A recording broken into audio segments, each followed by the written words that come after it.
आश्रम के सभी बच्चे जब दूसरे कामों में लगे होते थे तो एक बच्चा एक कोने में बैठा चुपचाप अपने आप में खोया रहता था। वह अक्सर किसी से ज्यादा बात नहीं करता था। आश्रम के सभी जिम्मेदारियां पूरी करने के बाद जहां सभी बच्चे पूरे दिन की घटनाओं की चर्चा करने लगते, वहीं पर वो शांत रहने वाला बच्चा एक बरगद के पेड़ के नीचे बैठकर ध्यान करने लगता। सभी बच्चों को आश्चर्य होता था क्योंकि उसका कोई दोस्त नहीं था। वह अक्सर आश्रम में अकेला ही घूमता। यह देखकर उसके गुरु को बड़ी प्रसन्नता होती। उसे लगता कि कोई तो है आश्रम में जो मौन यानी कि चुप रहने की ताकत को समझता है, उसके महत्व को समझता है। आश्रम के बारे में जब भी कोई जरूरी निर्णय लेना होता, वह उसकी राय जरूर लिया करते थे। लेकिन यही बात गुरुजी के एक दूसरे शिष्य को बड़ी खटकती थी। गुरुजी का प्रिय शिष्य बनना चाहता था, इसीलिए वह गुरुजी के सामने दूसरों बच्चों के कामों में कुछ ना कुछ कमियां निकालता रहता था, जिससे गुरुजी उसे महान समझने लग जाए। अक्सर वह अपनी जिम्मेदारी पूरी तरह से निभाने का दिखावा भी करता, चाहे उससे कोई सलाह ना भी मांगे, फिर भी वह उन्हें अपनी सलाह देता रहता। वह बहुत वाचाल शिष्य था और आश्रम के दूसरे सभी बच्चों में बहुत प्रसिद्ध भी था, क्योंकि वह सबसे हंसी मजाक करता, उनसे दिन भर बातें करता, इसीलिए उसके सबसे दोस्ती हो गई थी। लेकिन जब आश्रम के गुरु उसकी राय ना लेकर दूसरे बच्चे की राय लेते थे तो यह बात उसे बड़ी खटकती थी।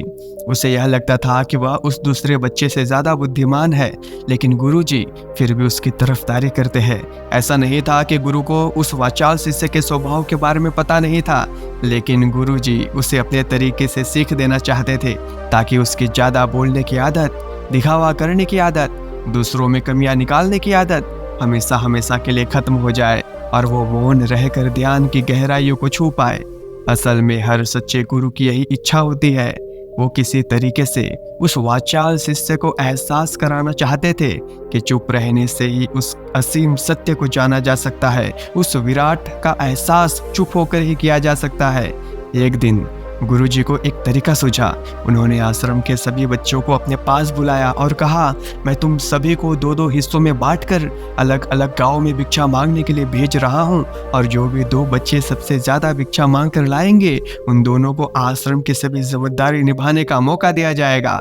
अपनी बात जारी रखते हुए गुरुजी ने बताया कि भिक्षा मांगने से हमारा अहंकार खत्म होता है, इसलिए हर शिष्य पूरे मन से भिक्षा मांगे। कोई भी इस काम को औपचारिकता में ना ले, वरना तो वो अपने जीवन का बहुत बड़ा ज्ञान खो देंगे। आश्रम के गुरुजी ने जानबूझकर वाचाल शिष्य और चुप रहने वाले शिष्य की जोड़ी बना दी।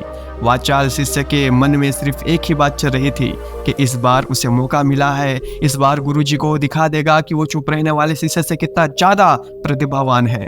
दोनों शिष्यों ने आपस में अपनी सहमति से निर्णय लिया कि दोनों गांव के अलग अलग कोनों से भिक्षा मांगना शुरू करेंगे, ताकि भिक्षा मांगने का काम जल्द ही खत्म किया जा सके।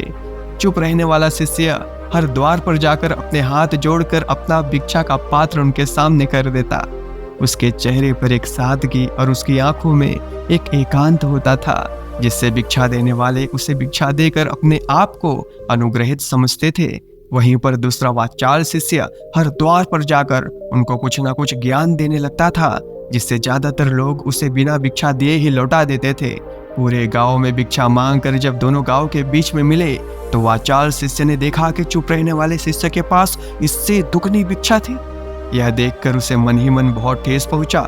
लेकिन जब वो दोनों भिक्षा का सामान लेकर आश्रम की तरफ जा रहे थे, तब वाचाल शिष्य को एक चालाकी सूझी। उसने चुप रहने वाले शिष्य से कहा कि हमें अपनी भिक्षा एक ही थैले में डाल देनी चाहिए।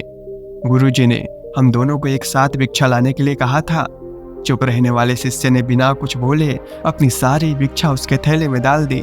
वाचाल शिष्य मन ही मन बहुत खुश हो रहा था कि अब गुरुजी को यह पता नहीं चलेगा कि ज्यादा भिक्षा हम में से किसने मांगी है। उसे लग रहा था कि गुरुजी मुझे इससे कम प्रतिभावान समझेंगे, इसलिए उसने यह तरकीब लगाई। सभी शिष्यों के आने के बाद संध्या के समय जब सभी की भिक्षा तोली गई तो इन दोनों शिष्यों की भिक्षा सबसे ज्यादा निकली।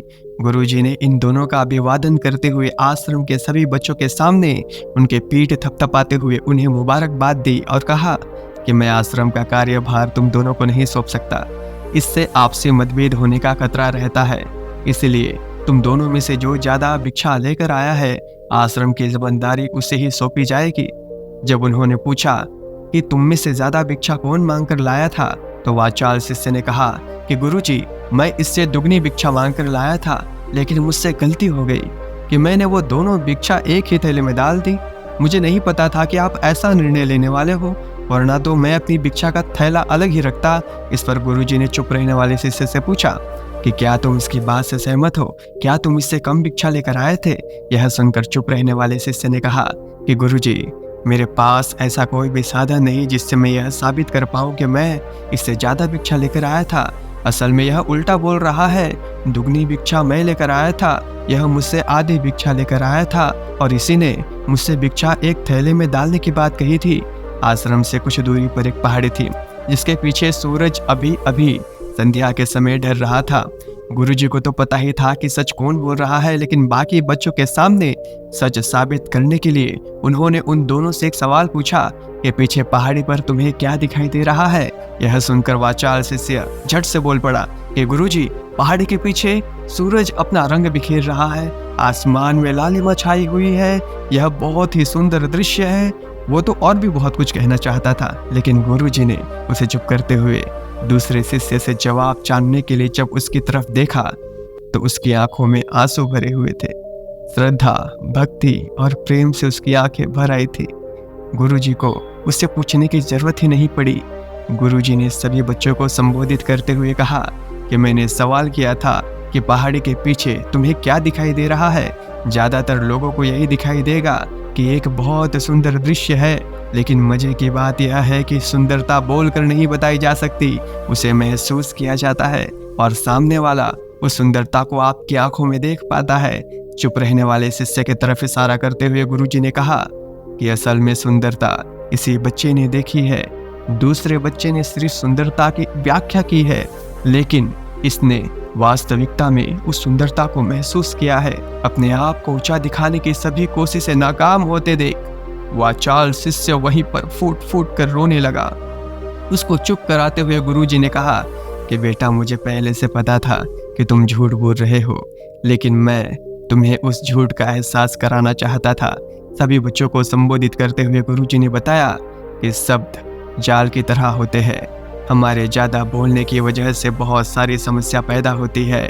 जब कोई आदमी एक बात को बढ़ा चढ़ाकर बोल देता है तो उसे सिद्ध करने के लिए उस शब्दों के जाल में वह फंसता जाता है और इसी वजह से अंतर्मुखी होने की बजाय वह बहिर्मुखी होता चला जाता है। वहीं पर जिस भी व्यक्ति को अपनी अंतर यात्रा करनी होती है उसे सबसे पहले चुप रहना सीखना होता है। जरूरत से ज़्यादा बोलना या फिर हर वक्त बोलते ही रहना, यह सभी हमारे अंतर यात्रा में बाधक बन जाती है। जब आप चुप रहने का अभ्यास करते हैं तो आप अपने साथ वक्त बिताने लगते हैं, जिससे कि आप अपने एकांत को जान पाते हैं। और एक बार अगर मन में एकांत स्थापित हो जाए तो आपकी आंखों में, आपके चेहरे पर वो सादगी, वो एकांत, वो स्पष्टता की झलक, सब कुछ सामने नजर आने लगता है। कुछ साबित करने को नहीं रह जाता, कुछ बताने को नहीं रह जाता, सब कुछ आंखों में देखा जा सकता है। चुप रहने वाले शिष्य की तरफ इशारा करते हुए गुरुजी ने कहा कि अभी जो दृश्य इस बच्चे ने देखा वह ज्यादा बोलने वाला आदमी कभी नहीं देख पाएगा। वह अपने बुद्धि से तर्क वितर्क करता रहेगा कि उसे क्या क्या दिखाई दे रहा है, लेकिन उसमें से वो महसूस कुछ भी नहीं कर पाएगा। उसे दिखाई दिया जाएगा पहाड़, सूरज या फिर उसकी लालिमा, लेकिन उस सुंदरता को, उस विराट को, उस अद्वैत को वो कभी नहीं देख पाएगा। अगर चुप रहने की कला सीखनी है तो तुम्हें सबसे पहले एक बात ध्यान रखनी होगी कि तुम्हें किसी को भी प्रभावित करने की कोशिश नहीं करनी है। ज़्यादातर लोग इसी वजह से ज़्यादा बोलते हैं क्योंकि वो दूसरों को प्रभावित करना चाहते हैं, अपने आप को साबित करना चाहते हैं, और उस साबित करने के चक्कर में वह शब्दों के जाल में फंसते चले जाते हैं और धीरे धीरे वही उनकी आदत बन जाती है। अगर कोई व्यक्ति दूसरों को प्रभावित करना चाहता है तो वो कितने लोगों को प्रभावित कर पाएगा? उसकी भूख बढ़ती जाएगी और वो इस संसार में सभी को कभी भी प्रभावित नहीं कर पाएगा। इसीलिए यह समझने की बात होती है कि बहिर्मुखी होने के बजाय हम अंतर्मुखी होकर अपने आप को समझ सकते हैं। अपने बातों को खत्म करते हुए गुरुजी ने अपना आखिरी संदेश दिया। उन्होंने बताया कि अगर कोई व्यक्ति ज़्यादा समय तक चुप नहीं रह सकता तो उसे थोड़े समय से अभ्यास करना चाहिए। दृढ़ संकल्प लेकर किसी व्रत के भांति दिन में कुछ समय या फिर हफ्ते में कुछ समय या फिर एक दिन चुप रहने का अभ्यास जरूर किया जाना चाहिए। इससे हमारे चुप रहने की आदत धीरे धीरे खुद ब खुद पनपने लगती है, क्योंकि एक बार जब हम चुप रहने लगते हैं तो हमें चुप रहने का आनंद पता चल जाता है। उसके बाद हमें प्रयास नहीं करना पड़ता, बल्कि हमारा मन आनंद की तरफ अपने आप बढ़ता चला जाता है। चुप रहने की कला सीखने के बाद आपकी बुद्धिमानी और आपकी स्पष्टता दोनों में बहुत ज़्यादा फायदा होगा। वास्तविकता में जिसे दर्शन कहते हैं वह मौन रहकर ही किया जा सकता है। इसके बाद सभी बच्चों से कुछ समय चुप रहने का संकल्प लेकर गुरुजी ने अपनी बात खत्म कर दी और सभी बच्चे रात्रि का भोजन करने के लिए एक साथ भोजन कक्ष में पहुंच गए। तो दोस्तों, कैसी लगी ये कहानी आपको कमेंट सेक्शन में जरूर बताना, और अच्छी लगी तो इस चैनल को सब्सक्राइब जरूर कर लेना। तो मिलते हैं किसी अगली कहानी में, तब तक के लिए अपना ख्याल रखना। नमो बुद्धाय।